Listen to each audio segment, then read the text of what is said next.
River Landing conversation.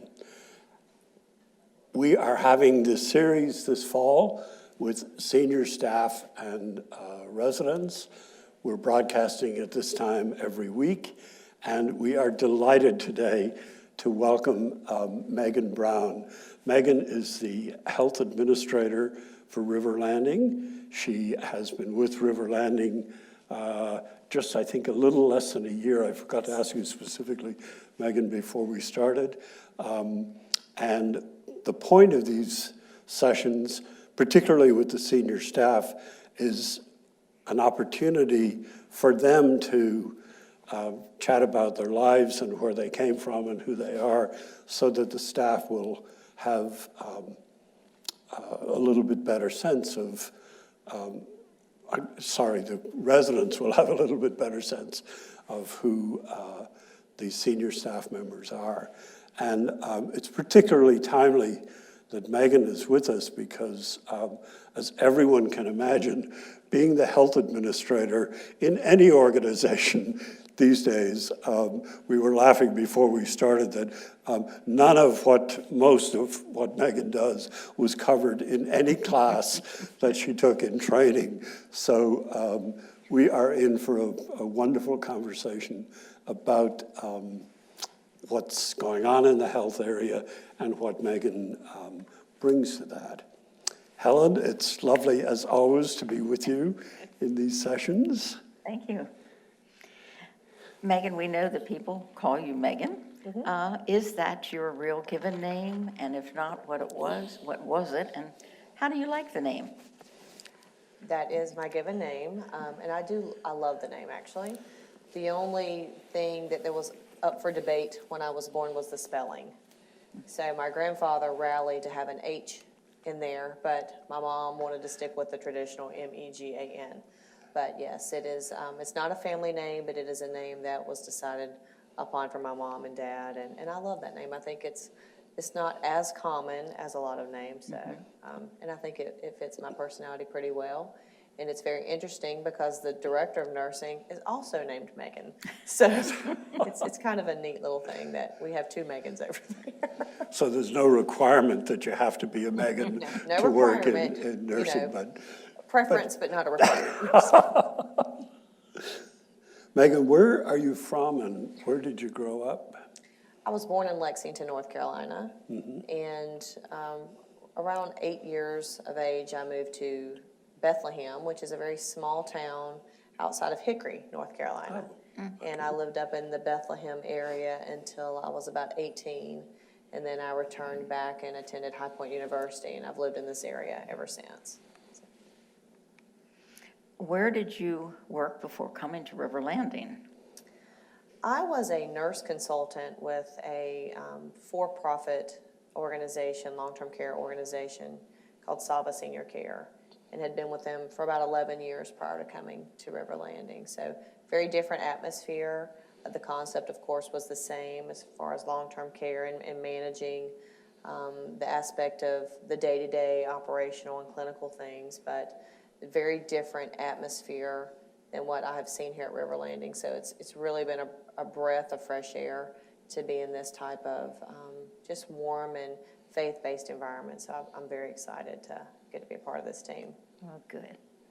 And did you do other nursing activities before that spell? I did. I actually started my healthcare career about 18 years ago as a volunteer, as an activity volunteer at a long-term care facility. And then that inspired something to really go further, do something different. And I became a certified nursing assistant, and I worked as a CNA for a year while I began all of my requirements for nursing school. And then I went to nursing school and became a registered nurse and worked in the hospital, and just realized that wasn't all that I thought it would be. And so I returned back to long-term care and have been in leadership roles since 2008, and just felt like that was a good spot for me. I thought I was able to bring a lot to the table with having the CNA background and working as the nurse. And I was an assistant director of nursing for a while, and And I think that helps mold you to understand where your teammates are coming from. So you understand what their day-to-day activities feel like. And so when times get tough, it helps you relate to them. And there have been times that we have been in a staffing crunch over in healthcare, and I've been able to go onto the floor and help as a CNA when they need assistance. And that's, at that time, I had no idea that that training almost 15, 18 years ago would benefit me now in this type of role, but it just helps keep you grounded, and it lets your teammates know that, you know, I'm here to support them in any capacity, and the residents come first, and if they need me to do that, then I'm more than happy to serve in any capacity, so. And I'm sure you find, I mean, I'm just listening to you talk, that, I mean, if I were a staff member, knowing that you're the boss, but you've been through this sort of grunt work, if I shouldn't maybe label it, but different levels of work that, and you make a comment about it, that you know what you're talking about, and it's not just coming out of some kind of textbook or classroom theory or something like that. It's, it puts you in a wonderful position as a, I hope so. as a director. Well, as we mentioned before, just a few minutes talking about your role at River Landing. What is your job? Well, that's changed a lot, but has. can you give us an idea of you don't have a usual day now, but what a day would be like if we were you? That changes just almost by the hour, it seems like. But I think my role now is very different than what my role would have been a year and a half ago. And fortunately, unfortunately, the majority of our day is based around ensuring that we are following infection control guidelines around COVID, that we're managing and we're protecting the rights of our residents, and trying to ensure that, first and foremost, we're here to take care of our residents, and that at the same time, we're keeping them safe and balancing not only their physical well-being, but we have to focus on that emotional well-being as well. And COVID has presented a lot of obstacles for us, and trying to make sure that we keep families connected with their loved ones here. That's a very big deal for me. That's very important for me. My grandmother is a resident over in healthcare. I moved her here in early June, and so there are days that I have to step back because I'm a family member and I'm not the administrator, and I try to put myself in that position of, how is this making me feel as the granddaughter? At the same time, I have 90 other family members that are feeling the same way. So it's a balance. You know, we look at, we're always focusing on appropriate staffing and what are our staffing needs. You know, I'm sure that a lot of folks have heard that we had to do some consolidating recently with our households to make sure that we were maximizing the staff that we had. And unfortunately, that's a large part of our day, is to make sure that we have appropriate people in the appropriate places, and that we are, you know, monitoring clinically what's going on with each and every resident that we have. And so that, to me, is the bulk of the day, of really making sure that we know what's going on with our residents, putting plans in place, you know, thinking forward. You can't forward think enough right now. And we have calls routinely about COVID updates and new guidelines, and so we have to be very quick to adapt over there, and think that we have it all figured out, and then a new regulation comes out, and we have to act quickly.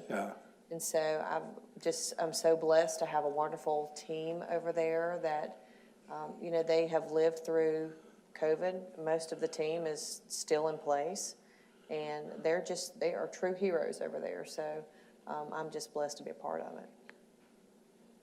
What a job. When you think of, just if I could add to that just a wee bit, what do you as a director do to enhance the teamwork spirit of the place? I think it goes back to getting out and getting your hands dirty, being right there on the front lines with the staff to let them know that they're not in this by themselves, and that we are all in this together, and helping assist on the floor, just things as simple as that, to show them we're a team, we are a unit, we move together, we operate together, and that I'm not sitting in an office expecting them to do all of the work. We have to be very careful with the type of celebrations that we have. You know, we've started a new employee retention program that really focuses on celebrating our staff on frequent intervals, such as every 30 days, to just remind everyone how special that they are. And we have to be creative with that now because of all the new guidelines. But, you know, just the constant reminders and just making sure that when you meet someone in the hall, you speak, you ask how they're doing, and you listen. And it's not just a question of how's your day and you keep going. You need to stop and listen. And so I think that they know that they have our ears, and we're there to support them, because just things are crazy sometimes here at work, but there are things on the outside as well, and we have to be able to support them too. So I think just the constant reminders and the visual support that we can give them by working side by side with them is, I hope, what keeps our team going right now. Right. Do you have an experience, or more than one, that has really made an impact on you at River Landing that you'd like to share?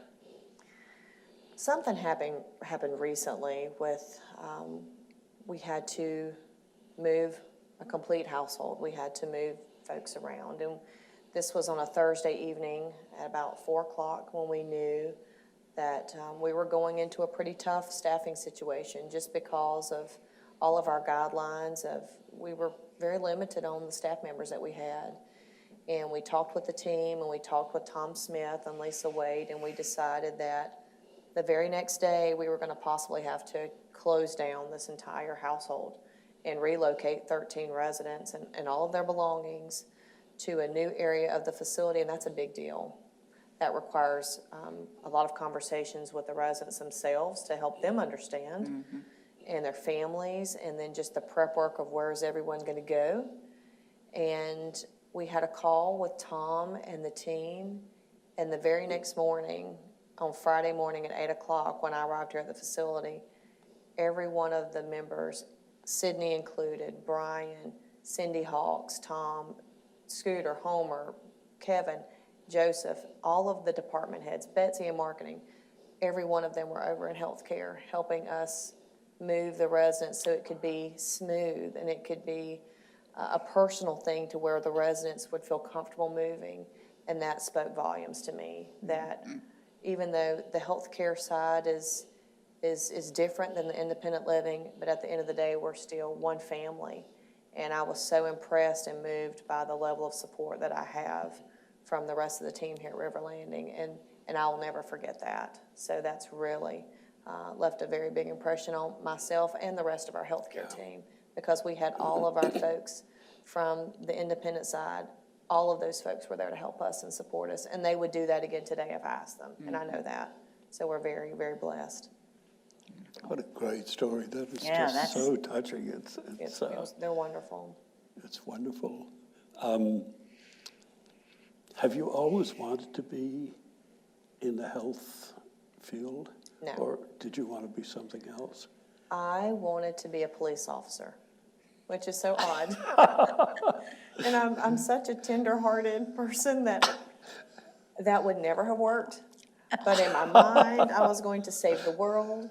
And so I was going to be a police officer, and I was going to do it. And I went through the training and actually received an offer to join the Greensboro Police Department. And my dad sat me down and said, I just want to take you outside in the front yard, and I'm just going to throw you around. And I said, why? He said, well, we need to start practicing. I said, what are you talking about? I said, no one's going to throw me around. And he said, Megan, they are. So I want you to go outside, and I'm just going to toss you around outside. And he said, see, you can't do this. And I said, that's so ugly. Why would you throw me on the ground? He said, that is it. You are not going to be a police officer. You cannot do this. So we turned that desire to help people into something different. And that's when I volunteered at a nursing facility and really found that there was a different way for me to still lead that servant lifestyle that I wanted. I wanted to be able to help people and give back. And so healthcare wasn't the logical choice for me at first, but it was probably a blessing. I would not have made it as a police officer at all. I don't even like to get dirty. So this was a much better, and it's so rewarding. The people that I've been able to be in contact with over these past almost 20 years, I feel like have definitely changed my life and impacted my life more than I have theirs, and that's just experiences that you can't replace. So, but yes, wanted to be a police officer. When you said that the first time, I thought, well, maybe the police and healthcare, you could think of them as perhaps cousins, second cousins in a large extended family. Large extended family. Yes.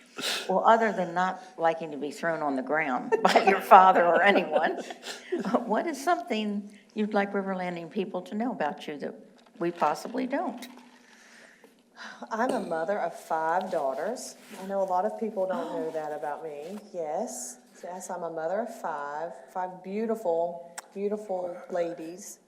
Their ages range from 8 to 26. Oh, my. And actually, I am a Mima, M-I-M-A. My oldest daughter has a 2.5-week-old little girl. We only make little girls in our family. So that's just the way we roll. We are female strong. But you know, just Right. that I'm a mom first and foremost. I'm a wife. I'm a daughter. And there are days that even though the expertise has to come from the healthcare administrator oftentimes, but sometimes people just need that person for me to be a daughter or a listening ear as a mother or a listening ear as a granddaughter. And I feel like that part of my life that people don't see obviously here at work still impacts how I handle things here. And I think obviously being a mother of 5, my goal is just to be dressed when I come to work because I have dressed a lot of people by the time. So if I match, it's a victory. But there also comes with a lot of patience and understanding having to juggle a larger family. And I think that helps give me some grace in a lot of issues that we have to deal with every day in healthcare. So, but yes, it's not all serious. I'm a softball mom and a soccer mom, and I scream at the softball games and I yell. I'm a yeller at the games, and I probably don't, necessarily let people know that I get maybe that excited at those games. But there is a personal side that they don't get to see, and so pretty neat. Amazing.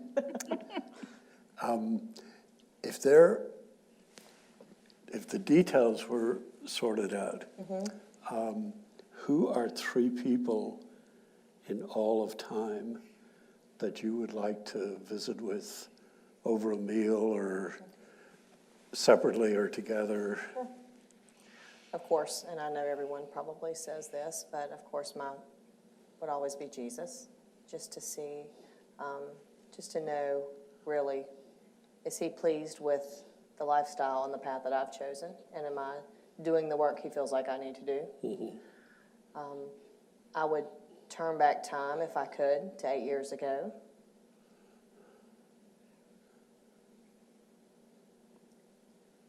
And I would visit with my granddaddy.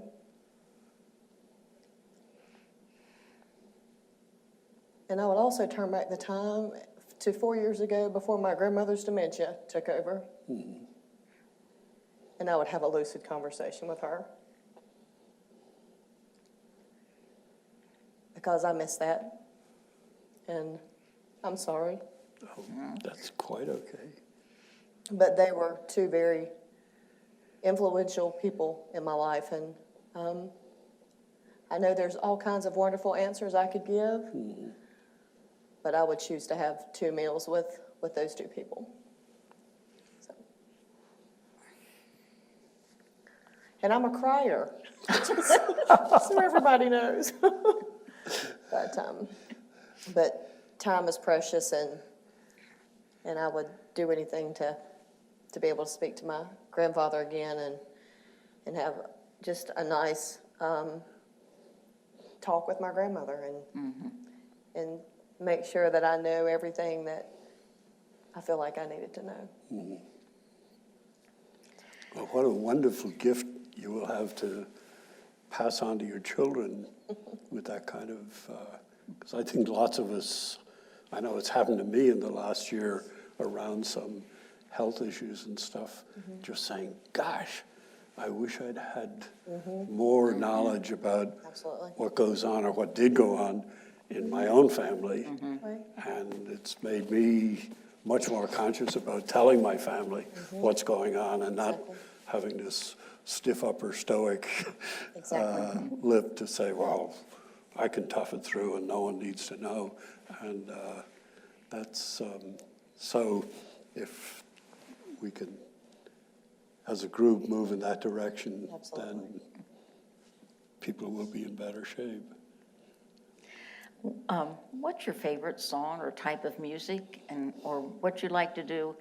Well, with 5 girls, when you have a minute. When I'm not at a softball game, I'm very active in my church. My children have really grown up in the healthcare environment. They've always visited me at work, and I want them to know that that is a natural part of what I do, and they're very involved with our church as well. So I'm actually part of the praise team, so I listen to a lot of contemporary Christian music that starts my day, and I try to get in the right mind frame of we can't necessarily fix everything that happened yesterday. We just need to start today on a fresh slate. And through my church has also led me to another ministry that I'm very passionate about, and that's Open Hands of Davidson County.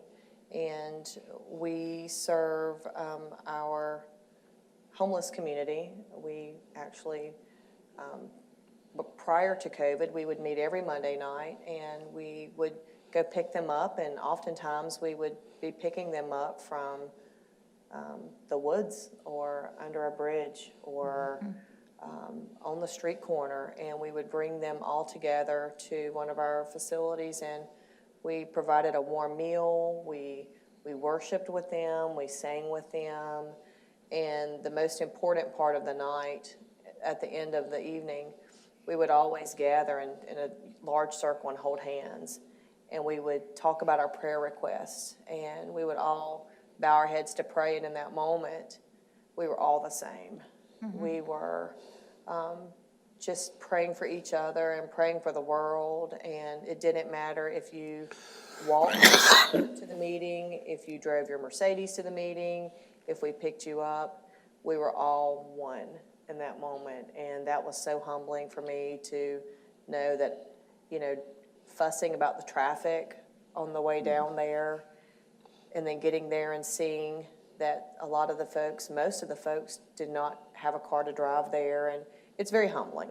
And so that is something that I've been a part of for almost 6 years, and my children are a part of that. They go, and while the praise team is on stage singing, oftentimes they'll sing with us, but other times they're out sitting with the folks there, having a meal with them, and to let people feel that, there's no judgment. Our motto is more grace and less judgment, and that's how my children, I'm hoping they will take that forward as well, because we really do try to instill that view with them that grace is where we need to be. That's the lane we need to live in. So, but that is something I'm very passionate about, the community. That's a great line. I love that, the lane we need to live in. That's, Yes, absolutely. how elegant. Wow. When you were coming here, Megan, was there anything you anticipated or you thought about that you would be asked or you wanted to say that we haven't either asked or that you haven't gotten to say yet? No, I think the questions were wonderful. It was able to allow us to speak about different things, even outside of the question. So, no, I think what you've asked has been very nice.